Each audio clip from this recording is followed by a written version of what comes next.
El criminal de guerra nazi Josef Mengele, el hombre más buscado del mundo, evitó ser capturado durante más de 40 años. En junio de este año se descubrieron en Sudamérica lo que probablemente sean sus restos. ¿Cómo hizo para mantenerse libre tanto tiempo? Si realmente le hubiesen querido capturar, lo habrían hecho, seguro. Pero creo que durante su fuga hubo largos periodos de tiempo en los que no se esforzaron mucho por buscarle.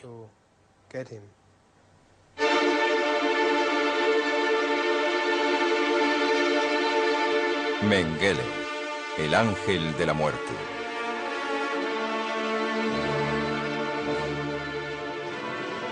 Jerusalén, febrero de 1985, conmemoración del 40 aniversario de la liberación del campo de concentración de Auschwitz. Las víctimas de algunos de los crímenes más atroces de la historia testificaron en una vista pública. El acusado era el doctor Josef Mengele, cuyo paradero era desconocido. Se le acusaba de delitos de brutalidad y de complicidad en el asesinato de más de 400.000 personas. Una comisión de expertos con el estadounidense Telford Taylor, fiscal de los juicios de Nuremberg, y el cazador de nazis Simon Wiesenthal, escuchó unas pruebas tan irrefutables que parecía incomprensible que el criminal hubiese escapado de la justicia durante tanto tiempo, y la conciencia del mundo empezó a agitarse otra vez. Nos separaron del resto de la familia y solo sobrevivimos mi hermana gemela y yo. Nunca he vuelto a ver a nadie. Nos llevaron a unas barracas donde había más gemelos que llevaban algún tiempo. Nos enseñaron las chimeneas y nos dijeron, mirad las llamas. Y pudimos ver las llamas que salían por encima de ellas. Nos dijeron, probablemente vuestros padres estén ardiendo. Mi hermana gemela y yo estábamos en estado de shock por lo que nos había pasado desde que nos habían separado de nuestra madre. Mengele cometió sus crímenes en Auschwitz, el más famoso de todos los campos de concentración nazis. Aquí asesinaron a 4,5 millones de personas siguiendo una ideología que pedía a los científicos que crearan una raza superior.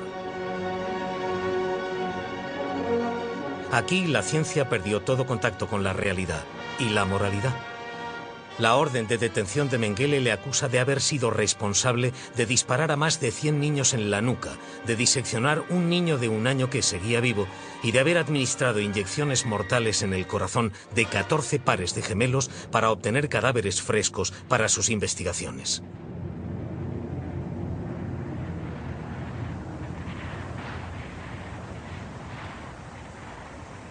Le llamaban el ángel de la muerte. Josef Mengele nació el 16 de marzo de 1911 en el pequeño pueblo bávaro de Günzburg. Era el tercer hijo de Karl Mengele, el ciudadano más rico del pueblo, cuya empresa de maquinaria agrícola Karl Mengele e Hijo era el principal proveedor de trabajo en Günzburg y aún lo es. Sin embargo, a Josef le interesaba la ciencia. Fue a la escuela del pueblo y le educaron como cristiano romano. Desde 1930 estudió medicina y antropología en las universidades de Bonn, Múnich y Frankfurt. En Frankfurt fue discípulo del profesor Berchua, un importante exponente de las teorías raciales nazis. Berchua dirigía el Instituto de Higiene Racial, donde se ponían en práctica las obsesiones nazis sobre la raza. Berchua y Mengele estuvieron interesados en el análisis comparativo de los gemelos, el perfecto material de investigación. En 1938 el instituto le envió a Posen para investigar la pureza racial de las parejas que querían casarse, pero su deseo real era servir a la patria de una manera más directa. A principios de 1939 se aceptó su solicitud de un puesto fijo en las SS. Y el 28 de julio de ese mismo año se casó con Irene Schonenbeine, hija de un profesor universitario cuyo origen tuvieron que investigar las SS para asegurar su pureza aria. Pero la separación era inminente. Mengele se ofreció voluntario para el ejército privado de Hitler, la Waffen-SS, y fue aceptado como médico de campaña en el frente ruso, donde la lucha era particularmente sangrienta.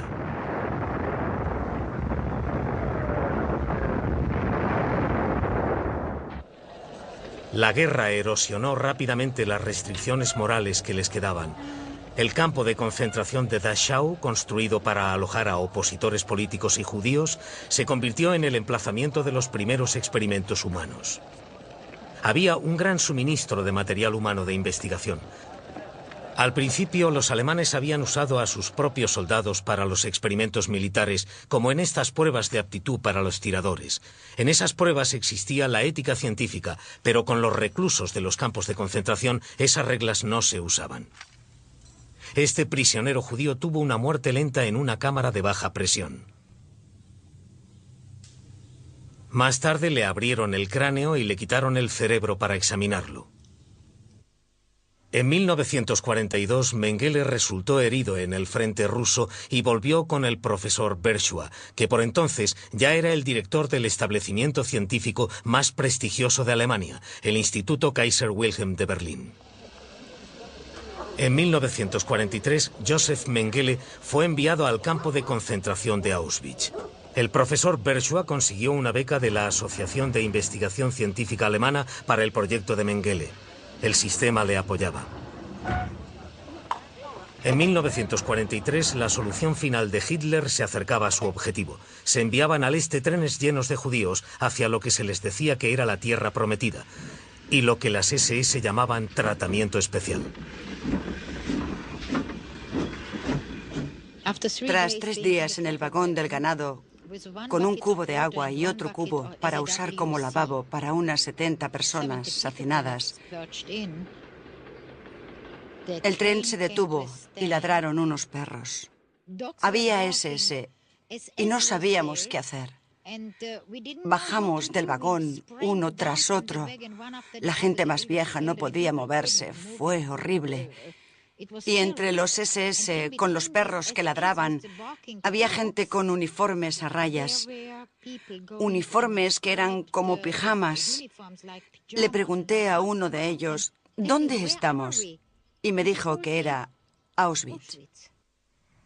Auschwitz-Birkenau eran 12 campos con más de 250.000 prisioneros. En 1943, Himmler decretó que solo los médicos con conocimiento sobre antropología podían llevar a cabo selecciones. Mengele, que era antropólogo, fue destinado a Birkenau, donde seleccionaba a los prisioneros aptos. Los demás eran exterminados. Se recogían el plasma y los órganos tanto para los propósitos de Mengele como para el Instituto Kaiser Wilhelm, donde Berchua y un equipo de médicos hacían sus exámenes patológicos. Tal era la determinación de Mengele de proveer del máximo de material humano a Berchua y a sí mismo, que se ofreció voluntario para tareas de selección, siempre con su particular predisposición hacia los gemelos.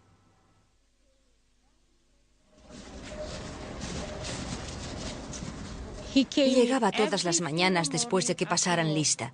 Al principio me parecía que era una persona aterradora. No porque su cara fuese aterradora. De hecho, tenía una cara bastante agradable. Pero el ambiente de la barraca antes de que llegara y todos los preparativos de los supervisores creaban esa atmósfera de horror y terror que decía: Mengele va a venir. Ya venía Mengele. Todo el mundo debía ponerse de pie y quedarse quieto. Una vez entró y se dio cuenta de que en una de las literas había un gemelo muerto. Me sorprendí de lo mucho que gritó y chilló preguntando: ¿qué ha ocurrido? ¿Cómo puede haber muerto este gemelo?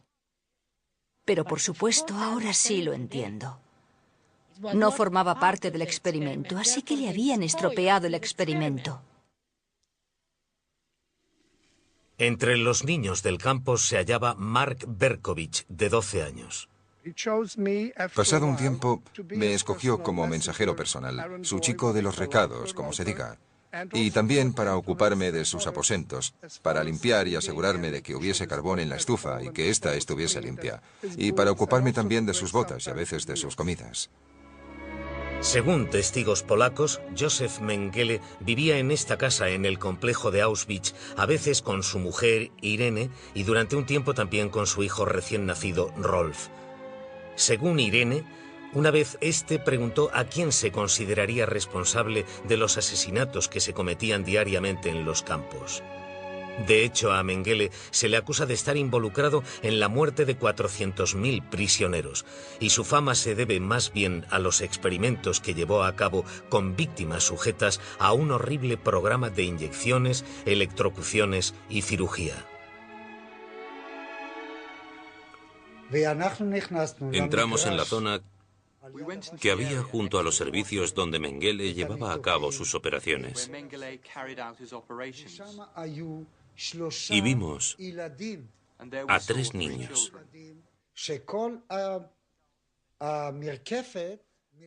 Les habían quitado la parte de arriba del cráneo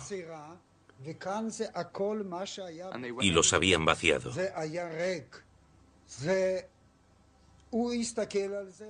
Cuba me dijo: mírales bien.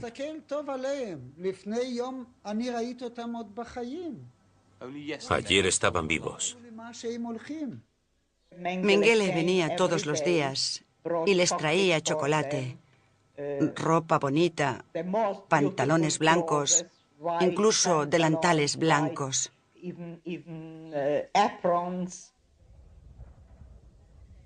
Y un día llegó un hombre de las SS y se llevaron a los niños. Eran mis preferidos, Tito y Nino. Uno de ellos era jorobado.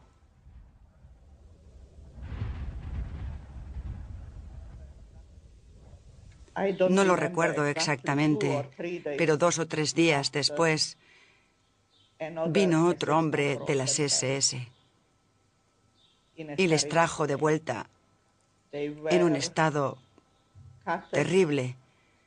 Les habían cortado al chico y a la chica. El jorobado estaba cosido al otro, espalda con espalda. Las muñecas unas con otras. Había un olor horrible de la gangrena. Los cortes estaban sucios y los niños lloraban día y noche. De la acusación de Mengele sabemos que después de que un niño gemelo muriera de pulmonía, mató al otro gemelo sano para hacer una disección comparativa. Se puede decir que tras la muerte natural de un gemelo, el otro siempre era asesinado para compararlos. Mengele vino a la mañana siguiente de que yo diera a luz y dio la orden de que me vendaran los pechos, porque querían saber cuánto podía vivir un bebé sin alimento. Me vendaron los pechos y creo que fue al 7º día cuando vino Mengele y me dijo que mi bebé y yo nos preparásemos, que nos iba a llevar con él.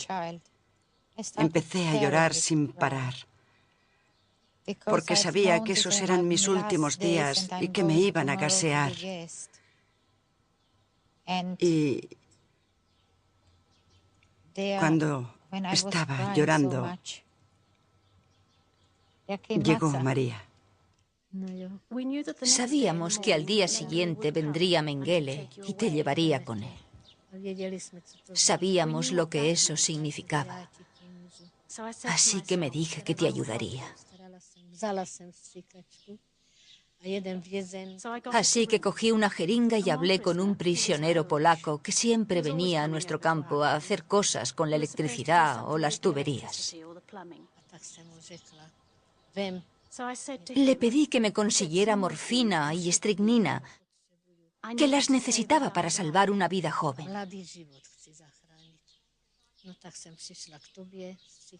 Fui a verte con la jeringa. Te dije que se la inyectaras. Yo no podía hacerlo por mi juramento. Mi juramento hipocrático. Así que se la inyectamos y todo terminó. Acelerando la muerte de su hijo, que ya estaba condenado, Ruth Elias pudo volver a trabajar y así sobrevivió a Auschwitz. En diciembre de 1944, las tropas ucranianas se acercaban al campo. Mengele ordenó que se destruyeran las pruebas físicas de asesinato, las cámaras de gas y el crematorio. El informe oficial de las SS sobre las actividades de Mengele en Auschwitz dice: solucionó todos los problemas satisfaciendo a sus superiores. Además de todo esto, dedicó con entusiasmo el poco tiempo libre del que disponía a ampliar su educación y sus conocimientos de antropología a través de su trabajo, con un cuidadoso empleo de los materiales científicos que estaban a su disposición. Es perfecto para trabajar en cualquier otro sitio y también para un ascenso. Nunca ha sido sancionado.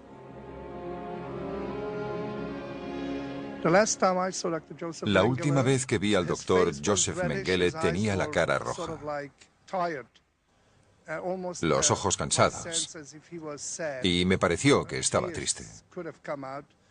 Podría haber llorado. Me puso la mano en la cabeza y me dijo adiós. Y mientras se daba la vuelta dijo: eres un buen chico.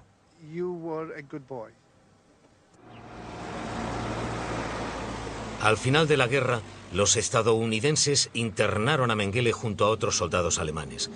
Pero a diferencia de otros oficiales, él había evitado hacerse el tatuaje con el grupo sanguíneo de las SS bajo el brazo izquierdo. Y además, se había disfrazado con un uniforme de la Wehrmacht. Así, consiguió mezclarse con otras tropas de la Wehrmacht y se encontró con un colega de antes de la guerra.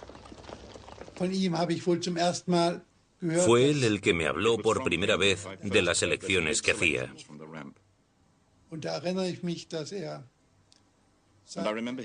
Y recuerdo que dijo que los viejos no tenían ninguna posibilidad de sobrevivir en el campo y que les enviaba automáticamente a la cámara de gas. Internaron a Mengele y al doctor Kaller en lo que era Checoslovaquia. De allí les enviaron a otro campo, cerca de Hof, en el norte de Bavaria, donde fueron liberados por los estadounidenses. En el segundo campo, donde nos liberaron, le liberaron con el nombre de Mengele. Fui testigo de ello. No sabía si estaba en las listas, pero le soltaron con el nombre de Mengele. Fue el primero de muchos graves errores aliados. El nombre de Mengele se hallaba en varias órdenes de arresto de las fuerzas de ocupación. Desde abril de 1945, los detalles sobre sus crímenes de guerra se relataban en los informes sobre Auschwitz, y ese mismo año, la policía militar estadounidense visitó el hogar de los Mengele. La familia negó cualquier conocimiento sobre su paradero, aunque sabían que estaba escondido en una granja en Rosenheim, al sudeste de Múnich. Para entonces había adoptado el nombre de Fritz Hollmann. Poco después se arriesgó teniendo encuentros ocasionales con su mujer. Después se encontraría con ella y su hijo en los Alpes bávaros. Mengele quería continuar con su carrera científica, pero tendría que irse de Europa. Irene pidió el divorcio y se quedó con Rolf. Pero para escapar de Europa, Mengele necesitaba dinero. La familia de Joseph Mengele estuvo encantada de pagar, porque quería deshacerse de él para que no pusiera en peligro el negocio. Aún era la época de la desnazificación y muchas de las posesiones y el dinero de los antiguos nazis podía ser embargado por las autoridades. Así que la familia se alegró de que ese criminal de guerra buscado, Joseph Mengele, dejara finalmente Alemania y se fuera a un país lo más lejos posible. A finales de 1948, Mengele viajó hacia el sur, cruzando los Alpes, y llegó al Tirol italiano. De las oficinas de la Cruz Roja en Génova, gracias a los esfuerzos de un oficial sobornado, consiguió un pasaporte Nansen especial bajo el nombre de Helmut Gregor. Estos documentos se habían ideado para ayudar a repatriar a las víctimas de los nazis. Aunque la policía alemana sabía muy bien que Mengele había usado documentos falsos de la Cruz Roja para escapar de Europa, nadie pidió ver su archivo de Génova hasta 1985. El 18 de agosto de 1949, Mengele, de 38 años, se embarcó en el mercante francés North King con destino a Sudamérica. Joseph Mengele fue uno de los muchos nazis cuya travesía fue facilitada por los controles poco estrictos de la Cruz Roja y complementada, según el Departamento de Estado de Estados Unidos, por la vista gorda que hizo el Vaticano en su imparable deseo de infiltrar anticomunistas en Sudamérica. El 17 de septiembre de 1949, el North King amarró en el puerto de Buenos Aires, en Argentina. Su familia había financiado la huida de Mengele de Europa a condición de que renunciara a su tercio del negocio familiar. Mengele había elegido Argentina porque el entonces presidente Juan Perón había establecido lazos de admiración con la Alemania de Hitler durante la guerra. Argentina era un país donde los nazis no solo eran bienvenidos, sino también respetados. Mengele había traído consigo fondos familiares que le permitieron vivir en el opulento barrio de Florida. También había traído desde Alemania muestras de la sangre de sus víctimas de Auschwitz, ya que planeaba continuar con su investigación. Compró la mitad de un pequeño negocio farmacéutico, Fadrofarm, que pertenecía a un amigo de la guerra, el doctor Alfredo Timmerman. Mengele estaba a cargo de la investigación y la publicidad. Yo le llamé Dr. Gregor porque así era como me lo habían presentado y él me corrigió y me dijo que era el Dr. Mengele, no el Dr. Gregor. A mí me sorprendió mucho, pero él me explicó que había adoptado el nombre de Dr. Gregor al salir de Alemania tras la guerra por problemas políticos. Era muy agradable. Siempre estaba muy contento y siempre hacía chistes. Le gustaba silbar, principalmente melodías clásicas. No recuerdo con exactitud qué compositores, pero creo que un poco de Mozart. En 1956, Mengele vivía en Buenos Aires y ya había obtenido un documento de identidad argentino. A pesar de ser un fugitivo conocido, incluso obtuvo un pasaporte a su nombre en la embajada alemana. Pidieron su partida de nacimiento a Gonzburg y se les envió. Entonces se sentía tan seguro que tenía la suficiente confianza como para viajar a Europa. Voló hasta Zúrich, donde se encontró con su hijo Rolf, de 12 años, que entonces le conocía como el tío Fritz. Fui a pasar unas vacaciones de invierno. No sabía que era mi padre. Mi familia me dijo que íbamos a ver al tío Fritz, que venía de Sudamérica. Y no me di cuenta de que era mi padre. Recuerdo que el tío Fritz, mi padre, era un hombre muy interesante porque hablaba de la guerra. Otros adultos no hablaban nunca de la guerra. Y para un chico joven era algo muy interesante. Me gustaba como tío. En esos encuentros estaba también Marta, la viuda del hermano de Mengele, Karl, con su hijo Karl Heinz. El año siguiente, Marta y su hijo se encontraron con Mengele en Buenos Aires. Decidieron casarse. Para la familia de Gonzburg, este casamiento solucionaba dos problemas al mismo tiempo. Marta y Joseph tenían quien les cuidara. Mengele tenía la sensación de que había restablecido un firme lazo con su patria. Se instalaron en una casa en el acomodado barrio de Vicente López con ayuda del dinero del negocio familiar. A pesar de que la familia Mengele de Gonzburg negaba constantemente estar financiando a Joseph, las escrituras de su casa estaban a nombre de Karl Mengele hijo, y la persona que acudió a Argentina en nombre de la empresa era un viejo amigo de la escuela de Mengele, entonces abogado de la empresa, Hans Sellmayer.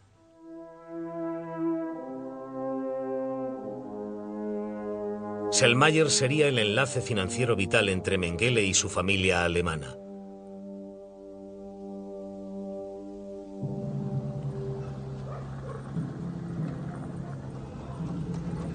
Mengele no era el único nazi que gozaba de libertad en Buenos Aires.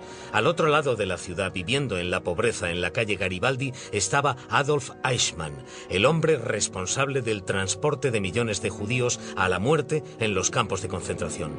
En un secuestro atrevido y cuidadosamente planeado, el Mossad, el servicio secreto israelí, raptó a Eichmann cerca de su casa y lo entró a escondidas en Israel, donde sería juzgado y colgado. El secuestro causó una protesta internacional, pero el plan original de 1960 era mucho más ambicioso. Se decidió hacer un comando de asalto y en el último momento matar 2 pájaros de un tiro y capturar también a Mengele y llevárnoslo en el mismo avión. A mí no me gustaba la idea porque me parecía demasiado peligrosa, pero por suerte Mengele ya no estaba allí. Ahora sabemos que se había marchado de Argentina en 1959. También en 1959, tras un inexplicable retraso de 14 años, las autoridades de Alemania Occidental emitieron la primera orden de captura. Sin embargo, Mengele, avisado por sus contactos en la embajada alemana, cruzó la frontera argentina y entró en Paraguay en abril de 1960. Fue 2 meses antes de que su orden de detención se emitiera también en Buenos Aires. Mengele había visitado Paraguay desde 1950 y había establecido contacto con el presidente Alfredo Stroessner, cuya familia era natural de Hof. Stroessner había refugiado a muchos nazis que habían escapado de Alemania tras la Segunda Guerra Mundial. Admiraba al as de la Luftwaffe Hans Ulrich Rudel, que entonces representaba a un grupo industrial alemán en Asunción. Rudel le dio a Mengele una foto autografiada de la guerra y se convirtió en la figura clave que le presentaría a un austríaco que vivía en Brasil, llamado Wolfgang Gerhard. Gerhard era un ferviente nazi que usó sus contactos para alojar a Mengele. En octubre de 1960, Gerhard pasó en secreto a Mengele hasta Brasil, al concurrido anonimato multirracial de Sao Paulo, la ciudad más grande del hemisferio sur. Fue una maniobra inteligente. Durante los 25 años siguientes, el mundo estuvo convencido de que Mengele vivía en Paraguay bajo la protección de Stroessner. Para Marta, como le había pasado a Irene, la vida con un fugitivo se hizo insoportable. En 1961 se fue a Suiza dejando a Mengele solo otra vez. Wolfgang Gerhard usó sus contactos personales en inmigración alemana en Sao Paulo para buscar una persona de confianza que fuese manipulable. Y encontró a los Stammer. Gerhard les ofreció un administrador suizo para su pequeña granja y no les dijo que era Mengele. Dijo que era un ciudadano suizo que había heredado algo, les daría dinero y podía ser su socio. Los Stammer eran húngaros de derechas que habían emigrado a Brasil tras la Revolución de 1956. Gita tenía que ocuparse sola de su pequeña granja, ya que su marido, Geisa Agrimensor, pasaba largos periodos fuera de casa. Mengele se convirtió en el director de la granja. Entonces se hacía llamar Peter Hochpichler. Bajo el acuerdo al que había llegado con los Stammer, Mengele les dio dinero para comprar una granja más grande. Se mudaron a Serra Negra en 1962. Desde el principio hubo una diferencia de actitud entre los Stammer y su invitado. Los Stammer eran despreocupados húngaros que veían la granja como un trabajo suplementario.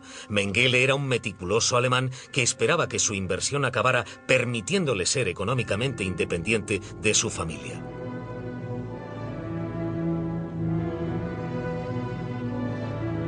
Pero el hombre que había impresionado a sus superiores en Auschwitz, controlando cualquier situación, no podía controlar esta. Aunque Serra Negra era un lugar remoto, Mengele estaba constantemente preocupado de que le descubrieran. Hacía su trabajo y cumplía con sus obligaciones, pero guardaba silencio. Empezó a dar largos paseos. Paseaba durante horas y horas. Otros días estaba más hablador, más contento, y se llevaba bien con todo el mundo. Pero de repente empezaba a discutir y a quejarse otra vez. La ejecución de Eichmann en Israel en 1962 puso nervioso a Mengele incluso más que el arresto. Ambos habían acaparado la atención mundial sobre los criminales de guerra que aún eran libres. Mengele estaba tan preocupado por su seguridad que construyó una torre de vigilancia en Serra Negra.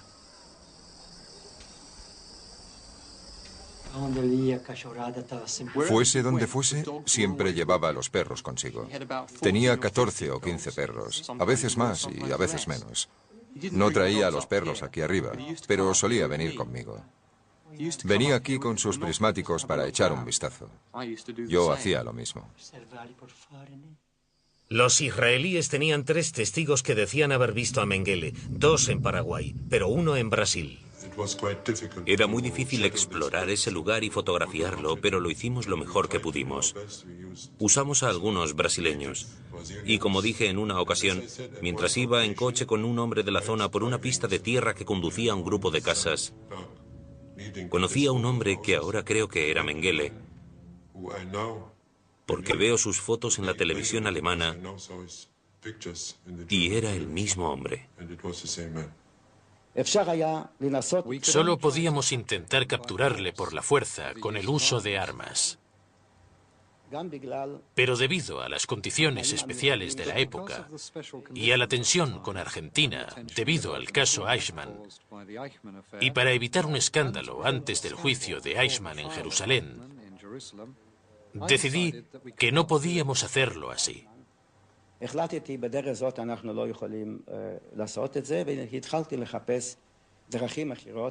Empecé a buscar otras maneras de capturarle, maneras más sofisticadas de penetrar en el círculo de Mengele y de atacarle desde dentro.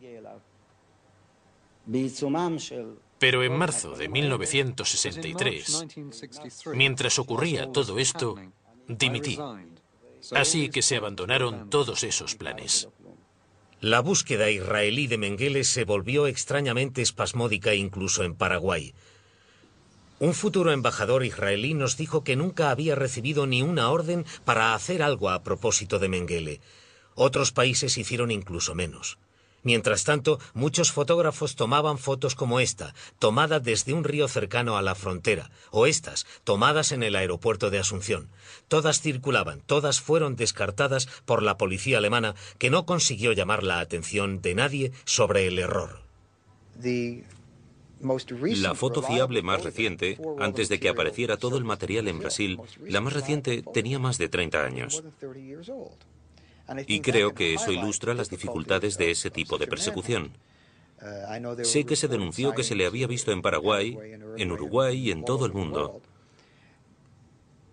Y puede ser que la gente que pensó de buena fe que había visto a Mengele, en realidad no le hubiera visto. Incluso se dijo que volvió a Gonzburg en 1959 para el funeral de su padre Karl y que fue acogido por las monjas en el convento inglés, pero Mengele no llegó a viajar. Tras otro soplo a la familia por parte de la policía bávara, Mengele canceló su viaje. No pasaría mucho tiempo antes de que Rolf descubriera la verdadera identidad de su tío Fritz. Creo que fue tras la captura de Eichmann. Entonces el nombre de mi padre apareció en los periódicos alemanes por primera vez, o nuevamente. Y en la escuela, creo que era 1960, yo tenía 16 años. Y mis compañeros me preguntaban, ¿este es tu padre? Y se burlaban de mí. Así que descubrí que era mi padre. Hubiese preferido tener otro padre, claro. Lo pasé muy mal y fue una época muy difícil. El caso Eichmann tuvo un impacto similar en Brasil, en Serra Negra.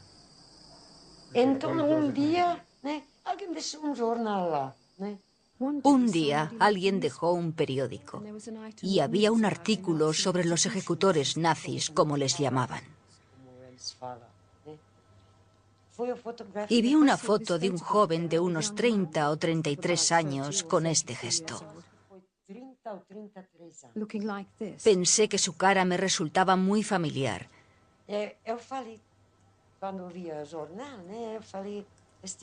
Con esa sonrisa y el hueco entre los dientes. Le mostré la foto y le dije, mire esta fotografía, se parece mucho a usted. Es muy misterioso y vive aquí con nosotros, así que por favor, sea sincero y díganos si es usted o no. Más tarde nos dijo, tiene razón. Vivo aquí con ustedes, así que tienen derecho a saber que, desgraciadamente, esa persona soy yo. Alarmados por la verdadera identidad del director de su granja, los Stammer le dijeron a Gerhard que querían que Mengele se marchara. Gerhard se puso en contacto con Gonzburg, desde donde enviaron a Hans Selmayr con más dinero. Mengele se quedó.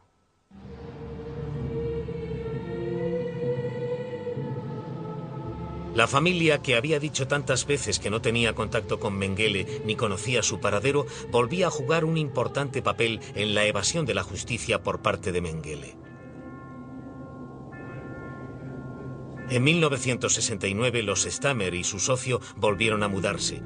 Unas tierras junto a un hotel cerca de Serra Negra. En Calleiras, a solo 40 kilómetros de Sao Paulo, Mengele pudo trabajar gracias a su habilidad como carpintero, ayudando a reconstruir la casa.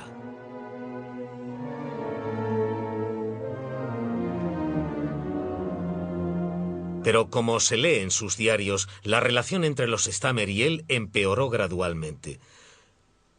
Un Mengele más amargado e intelectualmente arrogante, que se volvía cada vez más paranoico, intentó dominar a toda la familia, incluso hasta el punto de insistir en que hablasen alemán en lugar de húngaro en las comidas, porque temía que conspiraran contra él. A principios de los 70, sus diferencias habían llegado al punto máximo. Para Gerhard era evidente que ya no podía seguir convenciendo a los Stammer de alojar a Mengele, así que le buscó un nuevo anfitrión, este hombre, Wolfram Bossert. Sabía que se estaba haciendo mayor y que quizás algún día tendría que vivir solo. Quería formar parte de una familia, pero cuando pudimos observar la vida en el hogar de los Stammer, supimos que si venía a vivir con nosotros no funcionaría, que destruiría nuestra familia, aunque no a propósito, claro. Wolfram Bossert admiraba a Mengele como honorable miembro de la élite del Tercer Reich. Para Liselott, su mujer y sus 2 hijos, era el tío, el fascinante hombre mayor que pasaba horas con ellos construyendo un bote con paciencia y habilidad. Cuando llegó la ruptura con los Stammer en 1974, Selmayr trajo más dinero de Gonzburg. La granja se vendió. Los Stammer compraron una casa en el norte de Sao Paulo y Mengele un bungalow en la zona más pobre de la ciudad. La era de los Stammer había terminado. A partir de entonces, Bossert sería su protector en El Dorado.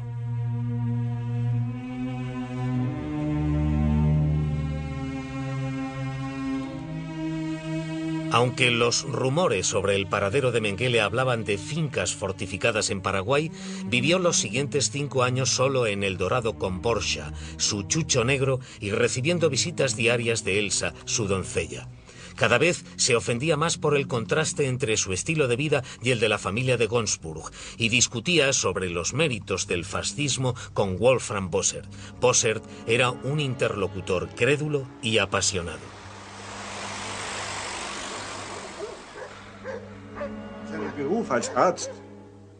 En su profesión de médico tenía un criterio increíblemente ético. La casa en la que vivía estaba situada en una curva donde la carretera caía de repente y había frecuentes accidentes de tráfico. Una vez me dijo, si alguien resultara herido en un accidente tendría que ir a ayudarle. Yo le dije, no, si hay un accidente irás al fondo de tu jardín y te esconderás en el cobertizo, fingiendo que ni oyes ni ves nada. Porque si vas y les ayudas, verán enseguida que sabes de esas cosas. Y él me contestó, no lo entiendes. Soy médico y mi obligación es ayudar a la gente herida, incluso si me cuesta la vida. Ciertamente, su existencia era triste y había desarrollado un tic nervioso que le hacía morderse tanto el bigote que todo el pelo que se tragaba le había causado una obstrucción en el intestino que había que operar. Es evidente que la situación le estaba consumiendo. No llevaba una vida feliz aquí, siempre huyendo. Bosser hacía grandes esfuerzos para enseñarle a comportarse con normalidad en público. Por ejemplo, si iba por la calle y alguien se cruzaba en su camino, se ponía las manos delante de la cara y siempre llevaba sombrero. Bosser, que tenía un gran sentido del humor, dijo que con esos hábitos era el único entre 13 millones de paulistas, los habitantes de Sao Paulo, el único que llevaba sombrero y ponía las manos así, y por eso todos le miraban.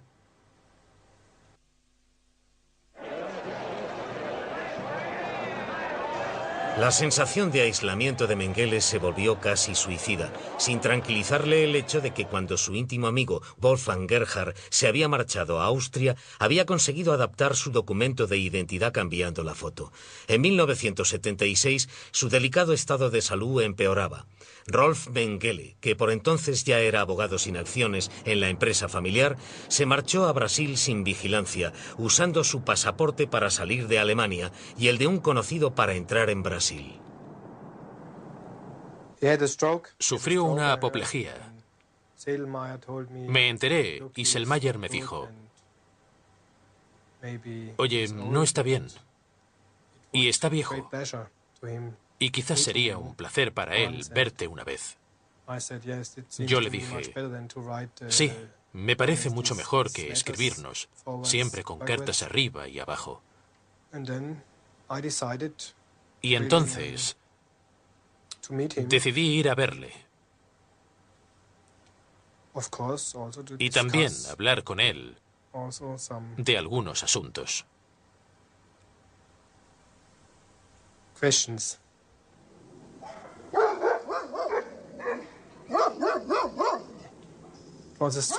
Sentí algo extraño cuando le vi ahí en la puerta. Era al atardecer. Me sorprendió que mi padre me pareciera tan viejo y pequeño. Y de algún modo, un poco roto.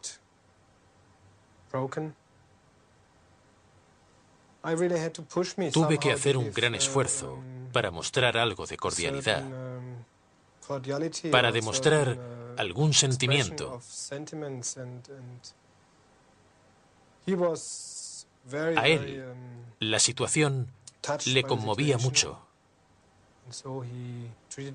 Me trató casi como a un valiente soldado que ha cruzado las líneas enemigas.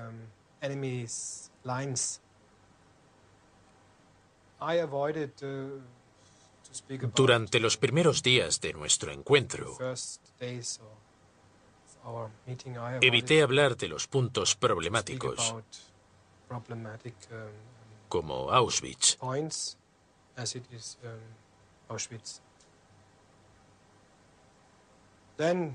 Más tarde llegué a ello. Entonces, como ya le he dicho, explotó. Se lo tomó como que su hijo le cuestionaba. Dijo que cómo podía imaginar que él hubiese hecho esas cosas, que si no veía que desde el principio eso era mentira, era propaganda o no sé qué. Cuando di un paso atrás y le dije que basta, que creía que era un hecho incuestionable, lo admitió claramente. Se excusó diciendo que no había podido evitar que fuesen cientos de miles, porque el sistema y la organización habían sido horribles. Se excusó diciendo que había ayudado a muchos de ellos, a algunos de ellos. Nunca he podido entender ¿Cómo un ser humano puede actuar así?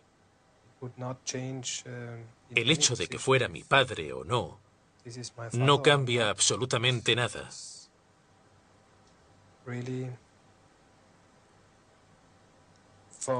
Para mí va contra toda ética, moral, comprensión y naturaleza humana.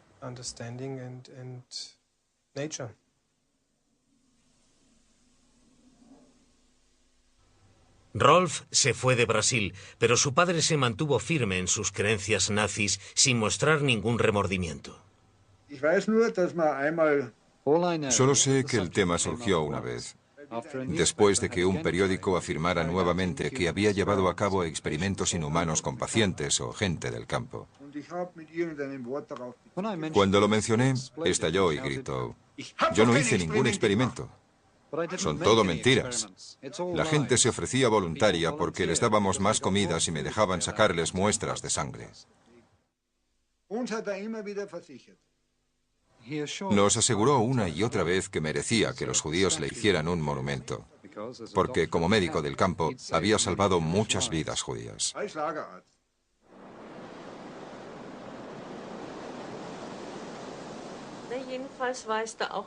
Eran las 4:30 cuando fuimos a bañarnos a la playa. Tenía media cabeza fuera del agua y estaba claro que luchaba desesperadamente. Tenía los ojos fijos y abiertos y parecía determinado a volver nadando.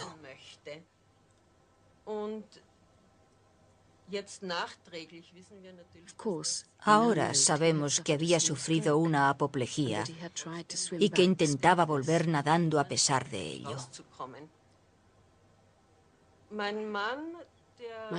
Mi marido intentó traerle hasta la playa, pero ya era demasiado tarde. Según los Poser, Joseph Mengele se ahogó el 7 de febrero de 1979 a la edad de 67 años.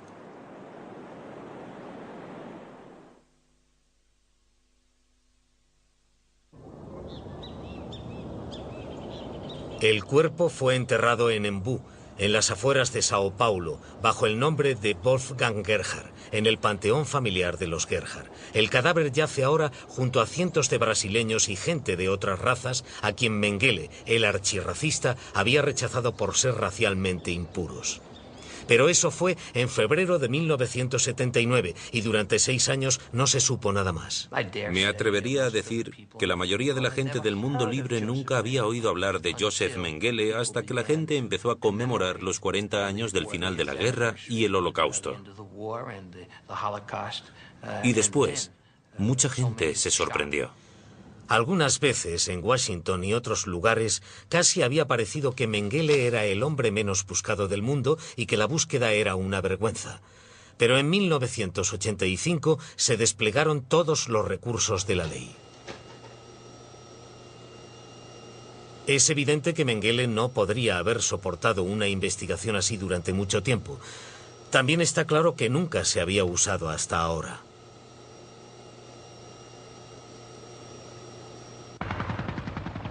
El Pentágono, el FBI, el Departamento de Justicia y los Marshalls estadounidenses se pusieron en marcha. Una de las cosas que siempre hacemos en la investigación de fugitivos es estudiar los contactos del fugitivo. Y quedó claro, y siempre lo estuvo durante la investigación, que Mengele tenía grandes recursos en su familia y en antiguos conocidos.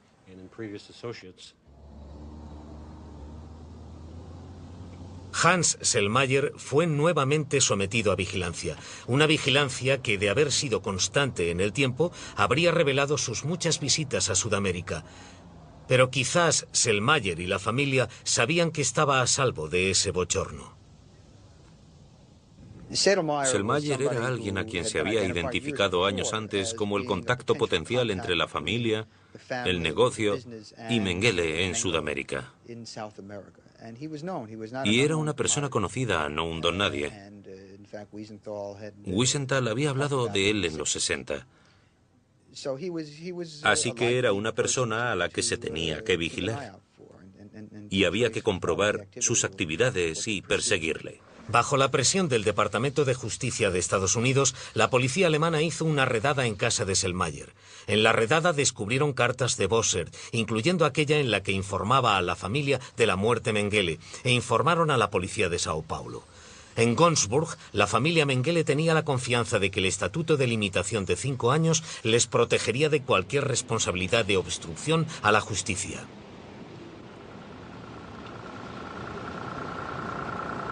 La pista de Alemania a Sao Paulo les llevó hasta el cementerio de Embú, donde, en un ambiente macabro, casi carnavalesco, se recuperaron sus restos, aunque en unas circunstancias que entorpecerían un correcto examen forense del cadáver.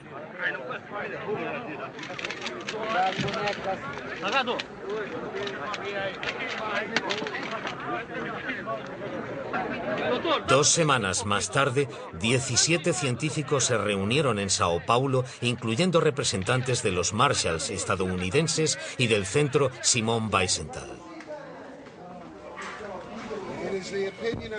Es nuestra opinión que los restos exhumados no son en absoluto los de Wolfgang Gerhard. Más aún, en nuestra opinión, este esqueleto es el de Joseph Mengele, con una certeza científica razonable. Ciñéndose a pruebas científicas como esta superposición del cráneo en fotografías, los científicos concluyeron que el hombre caucásico de complexión media de entre 64 y 74 años de edad, de 1,74 m de estatura e incisivos centrales separados era Joseph Mengele. Vieron una identificación positiva clara. Los dubitativos se reparten en 3 categorías.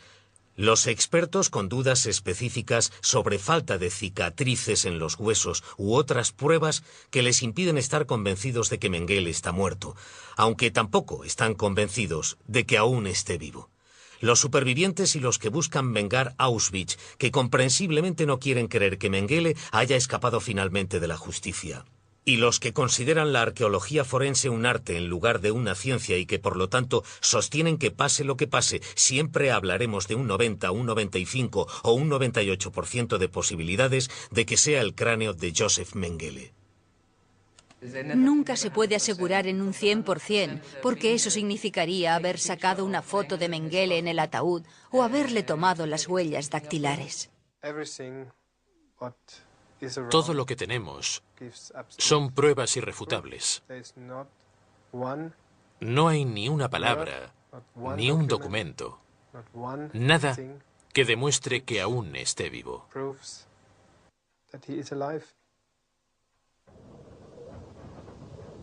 Joseph Mengele puede estar muerto, pero los recuerdos de lo que hizo en Auschwitz nunca morirán.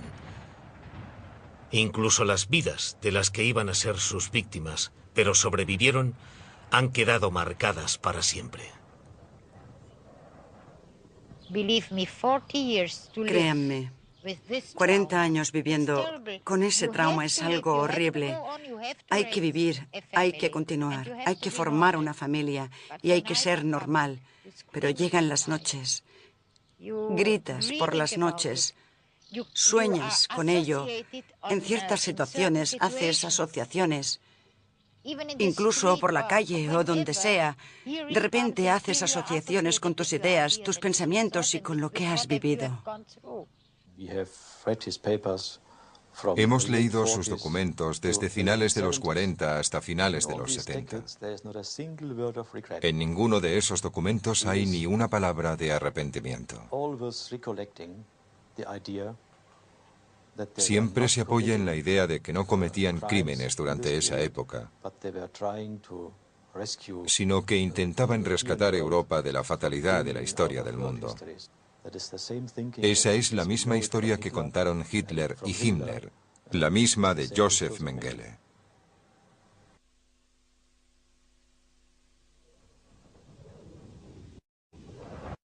Joseph Mengele escapó de Auschwitz en enero de 1945. Su búsqueda empezó realmente en febrero de 1985. El espacio de tiempo entre esas 2 fechas es una desgracia.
las obsesiones nazis sobre la raza. Bersua y Mengele estuvieron interesados en el análisis comparativo de los gemelos, el perfecto material de investigación. En 1938 el instituto le envió a Posen para investigar la pureza racial de las parejas que querían casarse, pero su deseo real era servir a la patria de una manera más directa.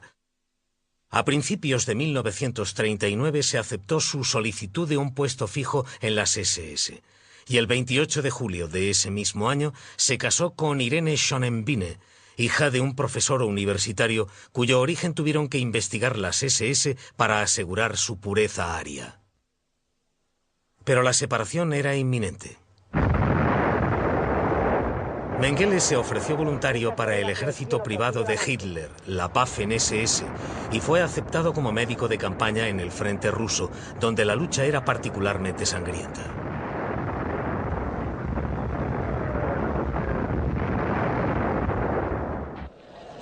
La guerra erosionó rápidamente las restricciones morales que les quedaban, y la moralidad. La orden de detención de Mengele le acusa de haber sido responsable de disparar a más de 100 niños en la nuca, de diseccionar un niño de 1 año que seguía vivo y de haber administrado inyecciones mortales en el corazón de 14 pares de gemelos para obtener cadáveres frescos para sus investigaciones.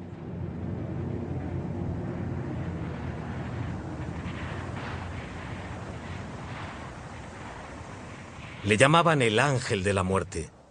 Joseph Mengele nació el 16 de marzo de 1911 en el pequeño pueblo bávaro de Günzburg. Era el tercer hijo de Karl Mengele, el ciudadano más rico del pueblo, cuya empresa de maquinaria agrícola Karl Mengele Hijo era el principal proveedor de trabajo en Günzburg y aún lo es. Sin embargo, a Joseph le interesaba la ciencia. Fue a la escuela del pueblo y le educaron como cristiano romano. Desde 1930 estudió medicina y antropología en las universidades de Bonn, Múnich y Frankfurt. En Frankfurt fue discípulo del profesor Bersua, un importante exponente de las teorías raciales nazis. Bersua dirigía el Instituto de Higiene Racial, donde se ponían en práctica una comisión de expertos con el estadounidense Telford Taylor, fiscal de los juicios de Nuremberg, y el cazador de nazis Simon Wiesenthal, escuchó unas pruebas tan irrefutables que parecía incomprensible que el criminal hubiese escapado de la justicia durante tanto tiempo, y la conciencia del mundo empezó a agitarse otra vez. Nos separaron del resto de la familia y solo sobrevivimos mi hermana gemela y yo. Nunca he vuelto a ver a nadie. Nos llevaron a unas barracas donde había más gemelos que llevaban algún tiempo. Nos enseñaron las chimeneas y nos dijeron, mirad las llamas. Y pudimos ver las llamas que salían por encima de ellas. Nos dijeron, probablemente vuestros padres estén ardiendo. Mi hermana gemela y yo estábamos en estado de shock por lo que nos había pasado desde que nos habían separado de nuestra madre. Mengele cometió sus crímenes en Auschwitz, el más famoso de todos los campos de concentración nazis. Aquí asesinaron a 4,5 millones de personas siguiendo una ideología que pedía a los científicos que crearan una raza superior. Aquí la ciencia perdió todo contacto con la realidad. El campo de concentración de Dachau, construido para alojar a opositores políticos y judíos, se convirtió en el emplazamiento de los primeros experimentos humanos. Había un gran suministro de material humano de investigación. Al principio, los alemanes habían usado a sus propios soldados para los experimentos militares, como en estas pruebas de aptitud para los tiradores. En esas pruebas existía la ética científica, pero con los reclusos de los campos de concentración esas reglas no se usaban. Este prisionero judío tuvo una muerte lenta en una cámara de baja presión. Más tarde le abrieron el cráneo y le quitaron el cerebro para examinarlo. En 1942, Mengele resultó herido en el frente ruso y volvió con el profesor Bersua, que por entonces ya era el director del establecimiento científico más prestigioso de Alemania, el Instituto Kaiser Wilhelm de Berlín. En 1943, Joseph Mengele fue enviado al campo de concentración de Auschwitz. El profesor Bersua consiguió una beca de la Asociación de Investigación Científica Alemana para el proyecto de Mengele. El sistema El criminal de guerra nazi Josef Mengele, el hombre más buscado del mundo, evitó ser capturado durante más de 40 años. En junio de este año se descubrieron en Sudamérica lo que probablemente sean sus restos. ¿Cómo hizo para mantenerse libre tanto tiempo? Si realmente le hubiesen querido capturar, lo habrían hecho, seguro. Pero creo que durante su fuga hubo largos periodos de tiempo en los que no se esforzaron mucho por buscarle.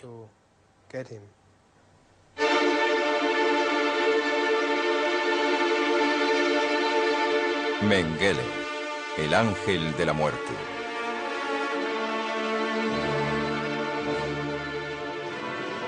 Jerusalén, febrero de 1985, conmemoración del 40 aniversario de la liberación del campo de concentración de Auschwitz.